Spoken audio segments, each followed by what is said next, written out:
So now students, let's try to have a discussion on the attributes which are available to us as a developer independent of the type of cursor we are talking to. मतलब implicit cursor हो या explicit cursor हो, system ने हमें कुछ data provide किया हुआ है in the form of its attribute.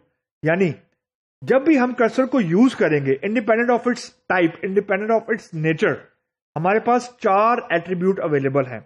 पहला एट्रीब्यूट है फाउंड और परसेंटेज इज अ सिंटेक्स. दूसरा एट्रीब्यूट है not found. The third one is open. The last one and the most important is row count. तो let us just discuss it one by one, और आगे जाके जब हम लोग एग्जांपल्स करेंगे तो you will get to know better कि इसका मतलब क्या है. तो फाउंड का मतलब ये है कि ये एक बूलियन वेरिएबल है.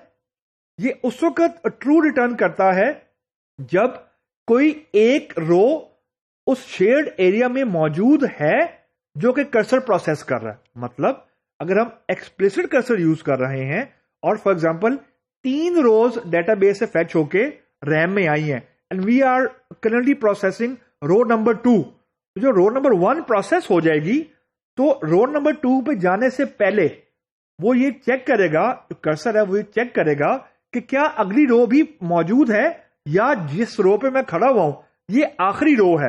ये जो चेक है कि अगली रो मौजूद है या नहीं है, वो एक्चुअली ये वेरिएबल है या ये एट्रीब्यूट है परसेंटेज फाउंड का.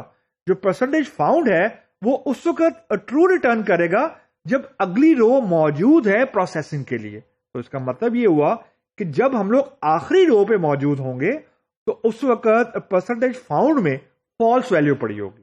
तो this is the usages of this attribute. तो बेसिकली जब लूप टर्मिनेट होता है कि लूप एक स्टार्ट हुआ और सारी रोज फैच हो गई, तो सिस्टम को ये कैसे पता लगेगा कि सारी रोज फैच हो गई हैं?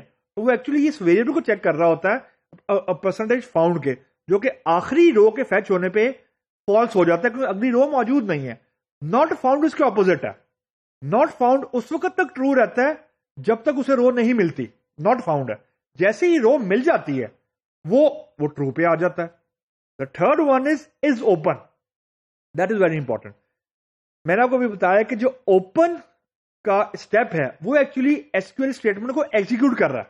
यानी रैम में डाटा फेच होके आ रहा है फ्रॉम द सिस्टम, यानी फ्रॉम द हार्ड डिस्क. तो जो इज ओपन है वो हमें ये हेल्प करता है ये भी बूलियन वेरिएबल ही या बूलियन एट्रीब्यूट ही. तो percentage found, not found and is open, these 3 are Boolean. Is open उस वक्त ट्रू रिटर्न करता है जब हम एक कर्सर को रीओपन करने की कोशिश करते हैं. यानी एक डाटा जो हार्ड डिस्क से रैम में आ गया है, अगर हम उसी डाटा को हार्ड डिस्क से रैम में दोबारा लेके आने की कोशिश करेंगे तो इट इज एन एरर. मतलब a cursor can not be reopened if it is already open. यानी आप एक ऑलरेडी ओपन हुए हुए कर्सर को रीओपन नहीं कर सकते हैं.